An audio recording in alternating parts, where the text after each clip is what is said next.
My husband just calmly told his mother in fluent Russian that he got my best friend pregnant. He was standing right in my kitchen. He did not know I spent the last 3 years secretly learning his native language. My name is Elena. I am 32 years old. Up until that exact second, I thought I had a perfectly normal, comfortable marriage in the suburbs of Chicago.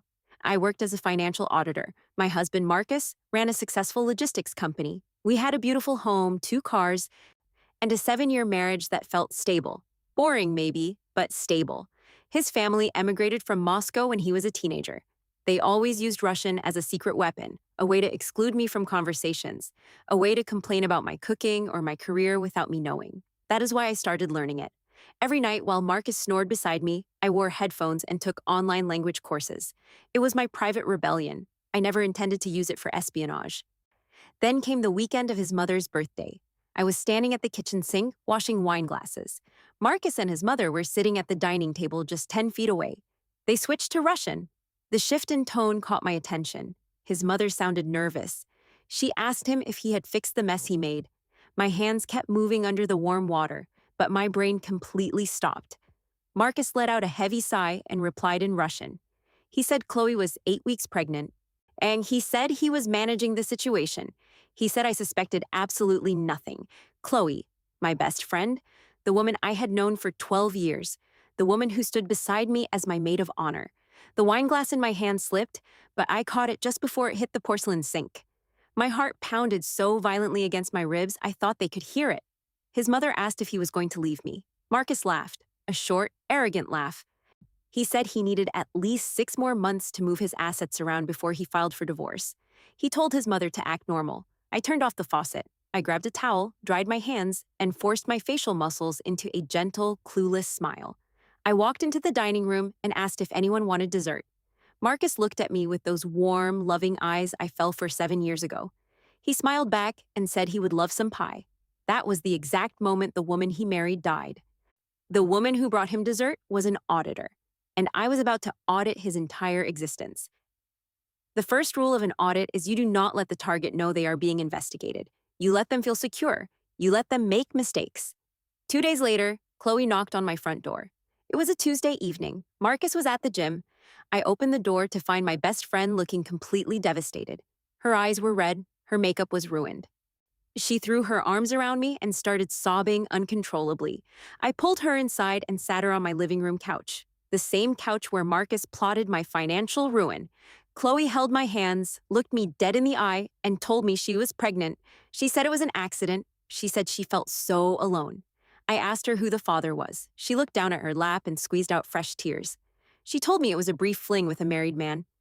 She said he was a terrible person, and she was going to raise the baby completely alone. She begged me to support her. I looked at her face. I searched for any sign of guilt, any hesitation. There was none. She was feeding off my sympathy. She was enjoying the performance. I reached out, wrapped my arms around her shoulders, and told her I would be by her side every step of the way. I told her she was my sister and I would never abandon her. She hugged me tighter. I stared at the blank wall behind her head, my blood running completely cold. The game had officially begun. If you want to find out how I turned their arrogance into a weapon and destroyed them both without lifting a single finger, hit that subscribe button and leave a comment down below. You are not going to want to miss the next phase of this plan. I needed evidence, not just for a divorce, but to guarantee Marcus walked away with absolutely nothing. I started paying attention to his routines. He was careful. He never left his phone unlocked. He never took calls in another room. He played the role of the devoted husband perfectly. But an auditor knows that humans are creatures of habit. They always leave a digital footprint. I knew Marcus used a specific password variation for his old accounts, a combination of his childhood street name and his birth year. One night, while he was taking a shower, I bypassed his laptop. I did not check his messages. I did not check his emails. Cheaters are smart about communication, but they are incredibly stupid about money. I dug into the hidden folders of our shared network drive. I found a spreadsheet titled Project C. I opened it. My eyes scanned the rows of data. It was not just a list of hotel bookings or dinner receipts. Chloe arrived at 10 o'clock the next morning. She brought a box of my favorite almond croissants. It is funny how betrayal often comes wrapped in sweet gestures. She sat at my kitchen island, pulled out a small black and white printout, and pushed it across the marble counter. It was the ultrasound, a tiny, blurry shape, the child my husband created in another woman. I looked at the image. I did not cry. I did not blink. I reached out and gently touched the paper. I looked up at Chloe and smiled.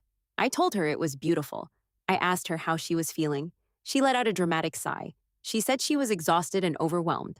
She complained about morning sickness. Then she looked at me with those wide, innocent eyes and asked if she was a terrible person for keeping a baby when the father was married to someone else. I walked around the counter and hugged her from behind. I rested my chin on her shoulder. I told her the only terrible person in this situation was the man. I lowered my voice to a soft whisper. I said, "You deserve a man who claims you, Chloe. A man who does not hide you in the shadows. Have you thought about telling his wife? If she is a good woman, she would want to know. I know I would want to know." I felt her entire body go rigid against mine. Her breathing stopped for a full second. She stammered. She quickly said no. She could never ruin another woman's life like that. She said she just wanted to move on in peace. I patted her arm. I told her she was too kind. I offered to make us some matcha lattes. I told her to go sit in the living room and relax. She left her expensive leather tote bag on the kitchen stool. The moment she was out of sight, I pulled a small voice-activated audio recorder from my apron pocket. I bought it online for $40. It was the size of a flash drive. I slipped my hand into her tote bag. I felt for the small tear in the inner lining, a tear I had carefully made with a razor blade the last time she was at my house. I pushed the recorder deep inside the lining, ensuring it was completely hidden. I made the lattes, we drank them, we talked about baby names. 2 hours later, she hugged me goodbye, carrying my little spy device right out the front door. The recorder was connected to a secure cloud server. Every time it detected a voice, it recorded the audio and uploaded the file directly to my hidden folder. For the next 3 days, I listened to everything. I listened to Chloe ordering iced coffee. I listened to her complaining to her mother about back pain. And on Thursday evening, I listened to her get into a car, the sound of a heavy door slamming, the familiar hum of a luxury engine, and then my husband's voice. Marcus sounded stressed. He asked her why she was calling him during his work hours. Chloe's voice immediately changed. She was not the crying, helpless victim anymore. She sounded demanding, sharp. She told him she found a baby crib she wanted, but it cost $2,000. Marcus sighed. He told her she needed to be patient. He said he was moving funds as fast as he could, without triggering any alerts on my end. Then Chloe said something that made my blood freeze. She asked him about the townhouse. She asked why the closing was delayed. Marcus lowered his voice. He said the down payment was secure, but they needed an additional $50,000 to close the deal by next Friday. He said his personal accounts were tied up. Chloe clicked her tongue. She told him to just take out a home equity line of credit on the house he shared with me. She said, "Elena is completely clueless. She never checks the mail. Just forge her signature on the application. We need that house, Marcus. Your child needs that house." There was a long silence on the recording. I held my breath, sitting in the dark of my home office. Finally, Marcus spoke. He said, "I already printed the paperwork. I will sign her name tonight after she goes to sleep. I'm dropping it off at the bank tomorrow morning." I stopped the recording. I sat back in my chair. Forgery, bank fraud, wire fraud. My husband was not just a cheater anymore. He was about to commit a federal crime to buy his mistress a house, and he was using my name to do it. I looked at the clock on my desk. It was 11 at night. Marcus was going to forge my signature while I slept and submit the fraudulent documents to our bank manager, Mr. Davis, at 9 o'clock the next morning. If I confronted him now, he would destroy the paperwork. I would lose the ultimate leverage. But if I let him submit it, I could be held financially liable for a $50,000 loan. I did not have time to panic. I had exactly 10 hours to set a trap that would not only catch him in the act of fraud, but also secure my financial freedom forever. I picked up my phone. I dialed my lawyer's emergency number. I told him I needed to draft a postnuptial agreement and I needed to meet him at the bank parking lot at 8 in the morning. Tomorrow, Marcus thought he was buying a new life. He did not know he was about to sign his own death warrant.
I woke up at 6 o'clock the next morning.